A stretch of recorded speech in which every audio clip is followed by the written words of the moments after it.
Yes, we have two fantastic authors. Their books are in front of me. I have read them, I have devoured them. I will be referring to them in my future work. Fantastic books. I'd like to start by introducing Anand, who has written The Charade of Changing the World, Winners Take All. He's the author of 3 books, most recently this one, published by Alan Lane in 2019. He is an editor-at-large for Time magazine, an on-air political analyst for MSNBC, and a former columnist for the New York Times. He has spoken at TED, the United Nations, the Royal Society of Arts, and Google.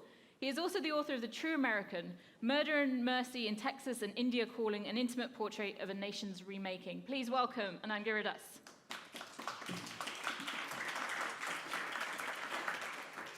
Thank you. Thank you. Thank you for having me in this very, very cold tent. I feel this is like a caricature of London, this whole situation right now. It's like someone wanted to dramatize what it's like to have a conference in London. Yeah. It's we're on the set of the next Harry Potter. We're just Didn't you guys invent walls? What happened to walls? Well, I'd like to start with a quote that you use at the beginning of the book, which I think really gets to the heart of what you're trying to talk about. So this is from Leo Tolstoy. You say, "I sit on a man's back, choking him and making him carry me, and yet I assure myself and others that I am sorry for him and wish to lighten his load by all means possible, except by getting off of his back." How do we get these people off the backs of the people that they are making carry them? You know, first we have to describe the problem, and Tolstoy is such a great place to start because he was a better writer than everybody else. I began the inquiry that led to this book out of an observation about my country, the United States, which you have to decide if it feels true to your country or countries.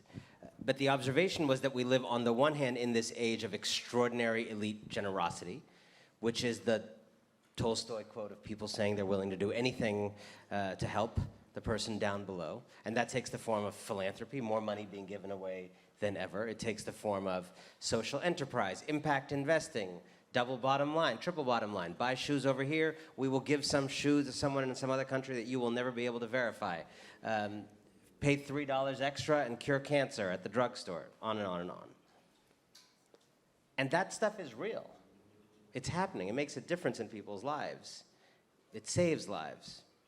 On the other hand, that extraordinary fluorescence of do-gooder activity and the fact that every young person wants to be part of that coincides with the very awkward fact that this is the most unequal time in the United States and in many other places in 100 years, that the global 1% actually gets more and more of a concentration of the world's resources every year, so that it now takes only 6 or 8 people to have as much wealth as the bottom half of humanity. It used to take 70, then it took a smaller number, then it takes a small, and so we are left with the kind of unmistakable idea that the very people who are doing good, changing the world, making a difference, giving money back, running NGOs, donating to NGOs, wiping away the debt of all the college students in a very ceremonial way, those same people are, by the cold logic of numbers, the hoarders of opportunity and the monopolists of the future.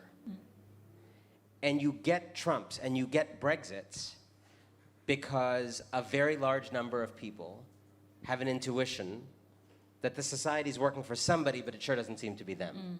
Now, the next step after those intuitions, you often get into craziness and misdiagnosis and scapegoating and blame. But the first step of that intuition is correct.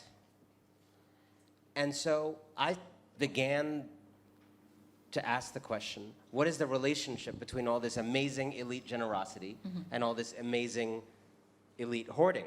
Is it just that the generosity can't possibly catch up? It's just not going fast enough? If only we had more billionaires and more AI and more Mark Zuckerbergs and they had more hours in the day, then we would finally solve all these problems? Or is the extraordinary elite generosity how we maintain the elite hoarding? Right? Is it actually the way we lubricate the system, the engine of continued taking, continued pillaging of the planet, continued exploitation of workers so they don't have stability in their lives? And I, as a reporter, I went on a journey of reporting. I actually spent time with these people. I mean, this is a sort of rare thing to do these days, and I'm lucky I get to do this. Instead of just starting with the Twitter opinions, which I always end up with, I went and talked to these people. I sat in their offices and their limousines and their planes and talked to them about what happens when the people with the most to lose from social change get involved in social change and try to lead social change. It's a very ethnographic book in that sense, that you're actually in the locations with the people, speaking to them, measuring to a certain extent their level of disillusionment. And I think that's an interesting through line in the book, that they are people who've set out with the best of intentions, wonderful, intelligent people with the best of intentions, and then felt that the system itself is structured in such a way that they can only necessarily become disillusioned. Is that something that you also felt in coming to this topic? Was it something from your own background as well? I mean, I noticed, you're an Aspen Fellow, Institute Fellow. You were probably on a similar sort of trajectory to the people that you're interviewing. Yeah, I mean, I have to say, I've been a writer for, 16 years, full-time writer, but 14 years. I'm not, as I'm a writer, I'm not good at math. And a very funny thing happened to me in 2011, which is I got this phone call from a kind of benevolent open secret society called the Aspen Institute. And, there's others. Davos is one, and there's all these other things like this, where they kind of elect the non-elected popes of our time. And this particular one was about solving the world's most intractable problems, right? Which seems like a, better thing to do than what I do in my spare time. And the theory of change of this particular thing, this Aspen thing, was that business people are the only people who can solve the world's most intractable problems. Maybe in the past it was governments, maybe it was the church, maybe it was... academics, maybe. Maybe. But now we lived in a time that was different. And this is a very common rhetoric. You get this rhetoric in Davos, a lot of places. There's something about now. Our problems are more interpenetrated than before. They're cross-sectoral, they're not siloed. And actually, somehow out of that mix, only business people, I'm not sure how you actually make that leap of logic, but only business people are the ones able to solve the big problems of our time. So here they were to come together in Aspen, which is a very, very beautiful place to think about the problems of the world, with a lot of tents like this, actually, but warmer. In Aspen. And blankets are a little thicker. And talk about how to solve these problems. And I was invited into this because they have these 20 business people in a group every year who do this. And 20 business people in a room, let's face it, is a recipe for boredom. So they would always invite 1 or 2 or 3 non-business people, an artist, an activist, philosopher, whatever. So I was part of that. I was the Indian spice of my class of 20. And this is obviously a mistake that they, I think, actually don't make anymore. I checked the most recent fellowship many years later, and it was like, every person's like, CEO, CEO, CEO, CEO, CEO, CEO. No scabs. So it's kind of like a reverse scab. So I got into this thing, and it was, on the surface, it was great, right? You hang out with these 20 people, you read Plato, Aristotle, you actually go deep, you talk about each other's lives, marriages, I mean, all kinds of stuff. And you help each other, and you try to think about how can you make the world better. Great. And it took me time, and I'm a little ashamed at how much time it took me, frankly, because, it's like it's like a wedding, you just bond with a group of people in this kind of bound. I'm sure if we all stayed in this tent for like 5 more hours, it would happen for us. Yeah. You just get close to people, and it doesn't really matter who they are, what they do, or they're just your people after a while, and it's cold. And that happened to this group. And it was only when I got deeper into this world and kept going back to these different reunions, the Aspen Ideas Festival, this and that I started to realize this is quite weird. We are flying to Aspen, many of those people on private jets flying to Aspen, talk about how to solve the biggest problems of the world. But when I actually had gotten to know what they do for a living, like the people actually there, they were also the people causing those problems. And it seemed, and people in the business world love to talk about efficiency, like it seemed way more efficient to just not cause the problems and then not have to go to Aspen to solve them, but Aspen is beautiful. Yeah. So So I started to become curious about the link between that, and more importantly, about the fact that we could not talk about that. It was a space where we could talk about everything but that very obvious thing. That a bunch of people, there are a lot of finance people in the room, Goldman Sachs, top, right? By virtually everyone was somehow involved in the 2008 crisis, which knocked millions of people around the world off their feet. And now we're talking about, how do we achieve housing equity? Now, you read Plato last night. What did that make you think about housing equity? It's like, is this the best use? Right? Maybe we just handcuff that guy. Yeah. Right? I don't know. You know, and they're actually one of the big emerging groups in this was the tech people, right? And I joined this thing in 2011. I would say even between 2011, none of us quite saw tech the way a lot of people see it now. Yeah. And there were people at Facebook and Google, all these companies in this larger, few hundred people who had gone through this fellowship. And we all had to do a project to help people. So someone would do a project. I'm going to teach 10 girls to code every year. Wonderful. No one's against, I'm against code, but I'm not against girls. Okay. Or they're going to have some special needs program in their town. They're going to help 100 people go through that. Wonderful. Who can begrudge that? But then it suddenly occurred to me that, hold on, that's the same guy who the British government was just saying, I'm compressing the time here a little bit, but, that's the same guy who the British government said is selling out its democracy. And then, oh my God, the American government just said the same thing.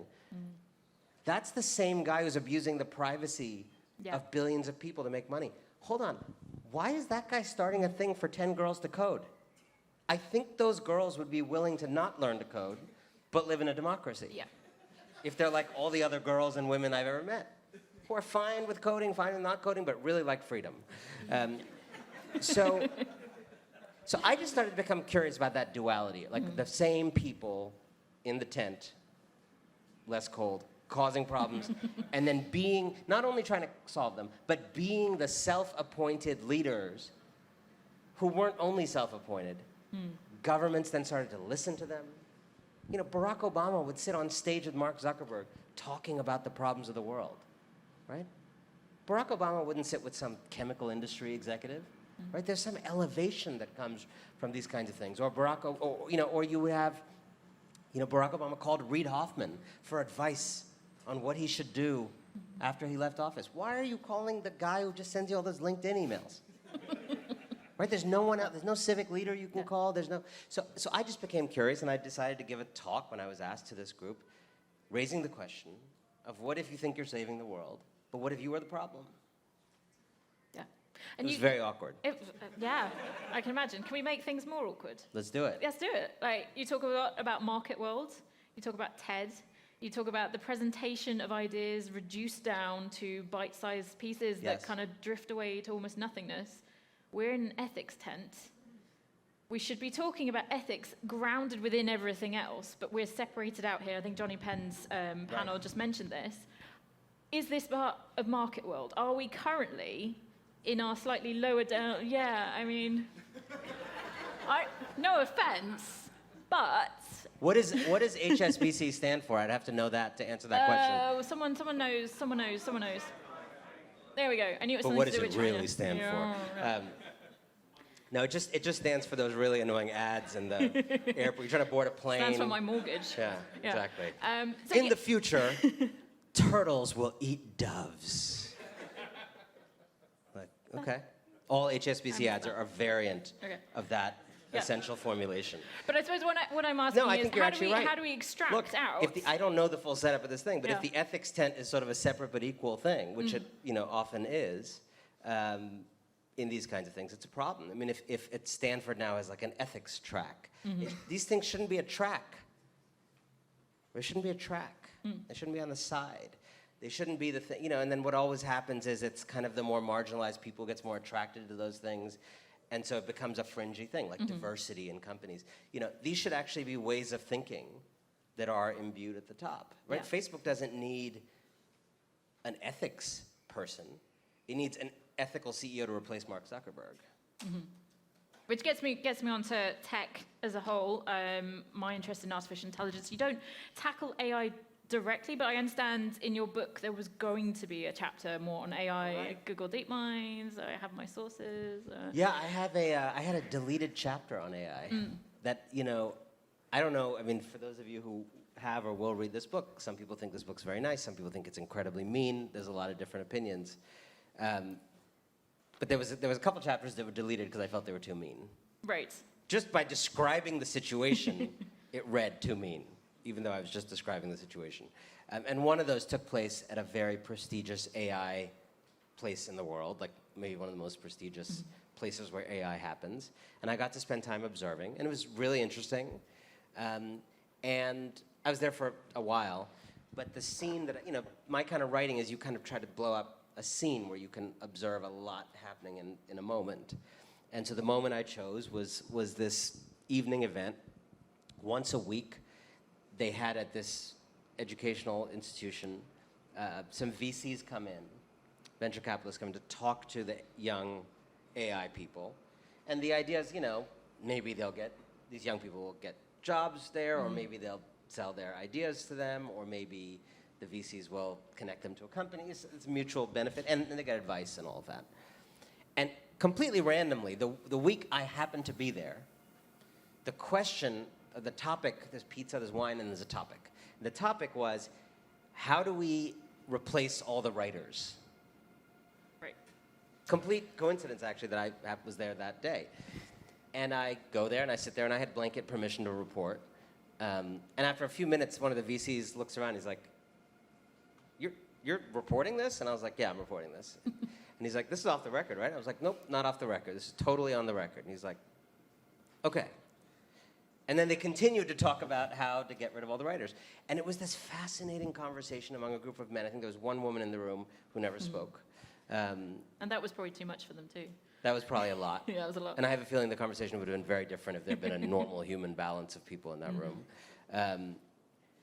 And for an hour, it was like a conversation of like brains on toothpicks, right? People who just weren't particularly embodied, didn't know a lot of things, knew a lot about one thing. Yeah.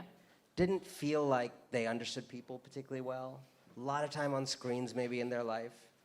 Having a conversation, because it was about writing, about culture, about the arts. I mean, when you talk about getting rid of all the writers, you end up having to talk, and there was, I think, 2 Europeans in the room. And what was so interesting to me is that they were the only ones, they were still sort of with the consensus, but they were the only ones who kept saying, yes, but I'm not sure novels could be written by AI. And then all the Americans would be like, no, they could totally do that. It's just, have you heard about this guy? And then they'd be like, okay, but I'm not entirely sure, like paintings like in Italy with the Renaissance, like I'm not sure, like, and then they get kind of bulldozed again. And it was so interesting. It was one room, one moment, one little topic that happened to cut very close for me.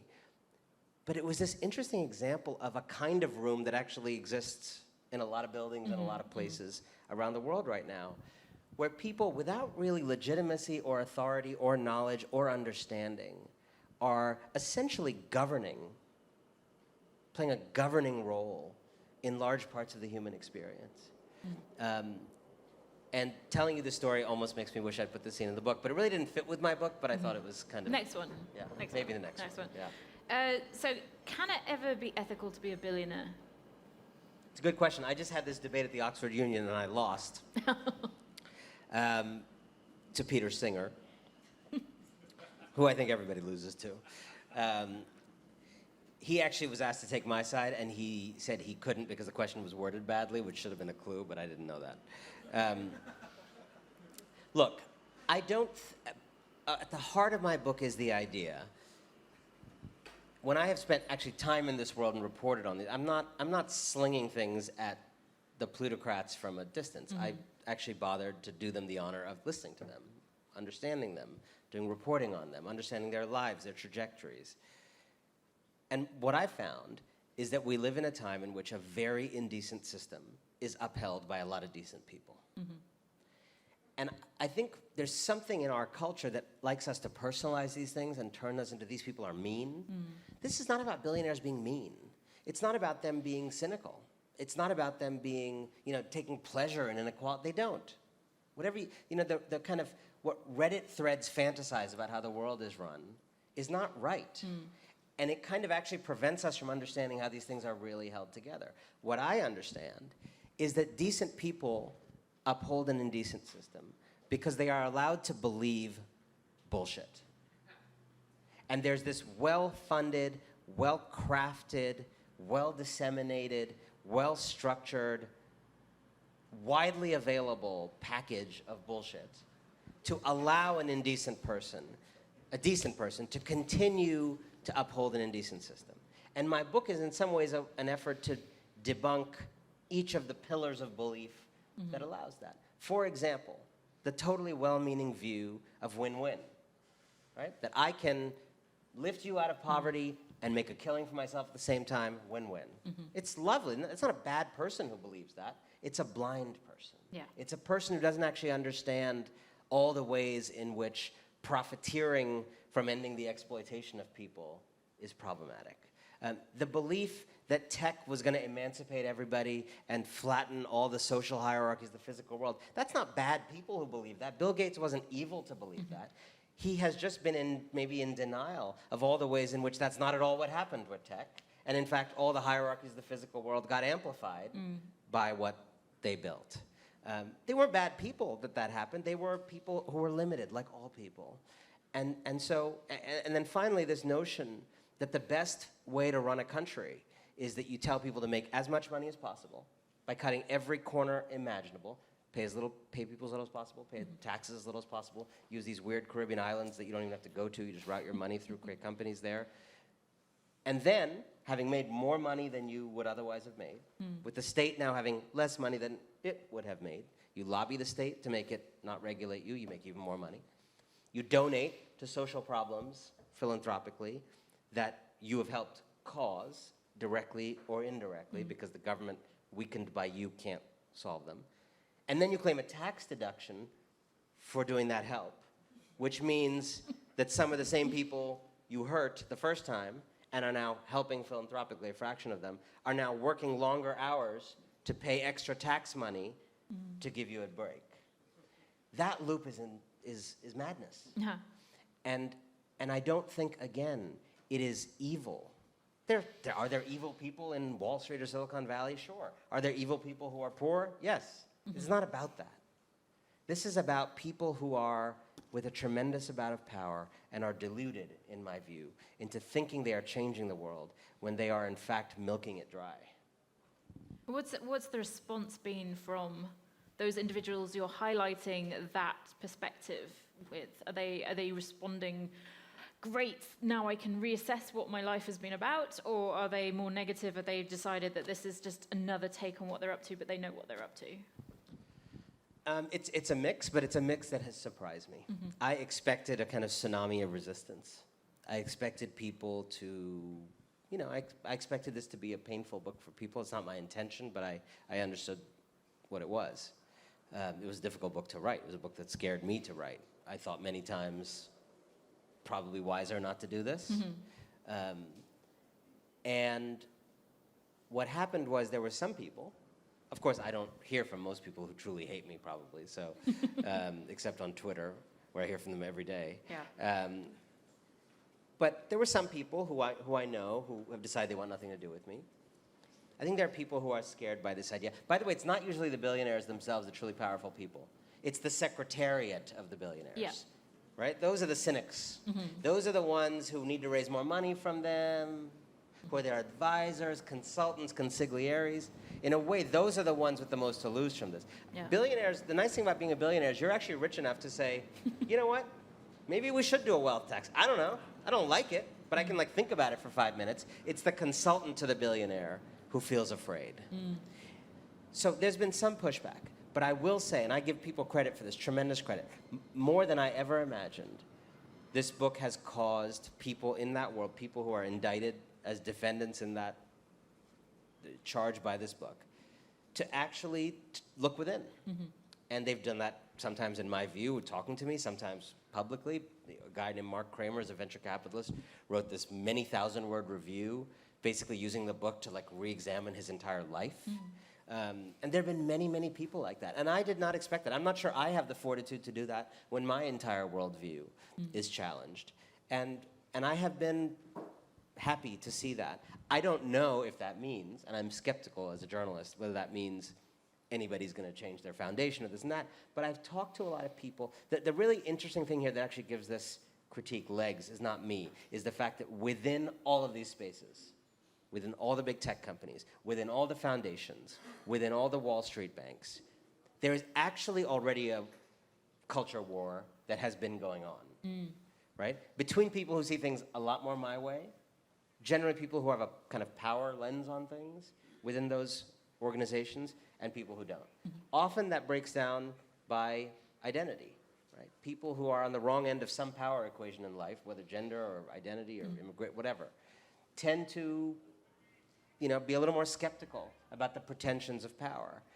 And so what the book has really done, that's I think given it life beyond me, is it's actually given ammunition to a lot of those people within those spaces who were fighting those wars already, but who were coming up short or who weren't listened to or who didn't quite have the words to connect what they were feeling to what was happening in their situation. And I think my hope is that it has equipped them a little bit to increase their odds of winning that war. Okay, I'm very aware we're restricted on time, but there are opportunities for the audience to speak to you and come along to book signing. So I ask you all please to join me in thanking you for a very illuminating book and a very illuminating talk. Thank you. Thank you so much.